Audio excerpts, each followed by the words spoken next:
Hello dear friends, आप सभी का स्वागत है हमारे यूट्यूब चैनल डियर लिसनर पर। तो आज की स्टोरी जो है वो बहुत ही खास है। खास इसलिए क्योंकि हम ना इससे बहुत कुछ सीखने वाले हैं। तो ये स्टोरी है जो एक स्कूल की है, जहाँ पे दो बच्चे दो बच्चों को मैं लेके सुना रही हूँ ये स्टोरी। एक का नाम कार्तिक है और दूसरे का नाम राज। तो ये दोनों फ्रेंड्स होते हैं।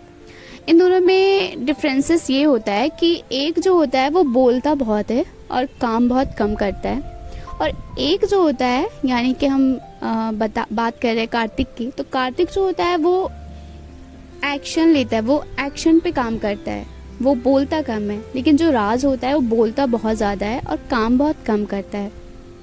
तो क्या होता है कि हाई स्कूल का बोर्ड एग्ज़ाम आ रहा होता है और कार्तिक जो होता है वो अपने एजुकेशन पे बहुत ही ईमानदारी से पढ़ता है, बहुत ही ऑनेस्टी के साथ पढ़ता है और पूरे मन तन धन लगा के पढ़ता है।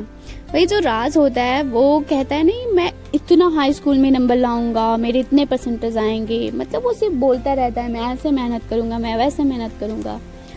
लेकिन क्या होता है कि जब रिजल्ट का टाइम आता है तो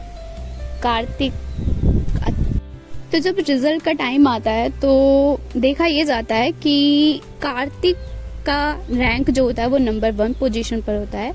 वही जो राज होता है वो पास हो जाता है, बस इतना होता है उसके साथ। फिर ऐसे ही आगे क्लास में जाते हैं, इन लोगों का वही सीन चलता रहता है कि राज बोलता बहुत ज़्यादा है, एक्शन कम लेता है। वही कार्तिक जो होता है वो एक्शन लेता है, ना कि बोलता बहुत ज़्यादा है।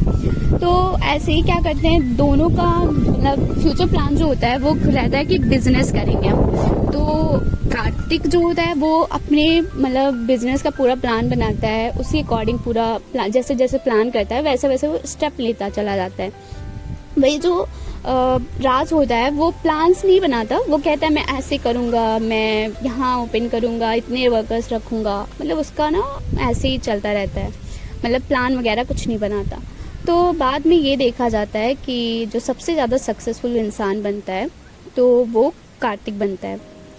और इसका बस वैसे ही चल रहा होता है, मतलब हाँ, जस्ट लाइक दैट में लाइफ चल ही रही होती है। तो फिर इस स्टोरी से मॉरल्स जो हमें सीखने को मिलते हैं वो वही मिलता है कि जो वर्ड्स होते हैं ना, वर्ड इज़ टेम्परेरी लेकिन एक्शन इज़ परमानेंट। तो हमें ना एक्शंस पे फोकस करना चाहिए, वर्ड्स पे नहीं। क्योंकि कभी कभी कुछ चीज़ें हमें अपने एक्शंस में करके दिखाना होता है, बोलना ज़रूरी नहीं होता। इसीलिए जब आप कोई काम कर रहे हो तो मानना यही है कि आप ना उस काम को, अपने कार्य को करो, ना कि आपका ये होना चाहिए कि मैं ये करूँगा, ये करूँगा, ये करूँगी, या ऐसा कुछ नहीं होना चाहिए। अगर आपको करना है तो आप ना उस चीज़ को अपने एक्शंस में लाओ, तभी आपकी लाइफ बेटर बनेगी, वरना फिर राज की तरह ही हो जाएगी। तो इसीलिए word is temporary, action is permanent. तो ऐसे ही मेरे साथ बने रहिए और सुनते रहिए डियर लिसनर। और हाँ, मेरे चैनल को लाइक, सब्सक्राइब और शेयर करना बिल्कुल ना भूलें।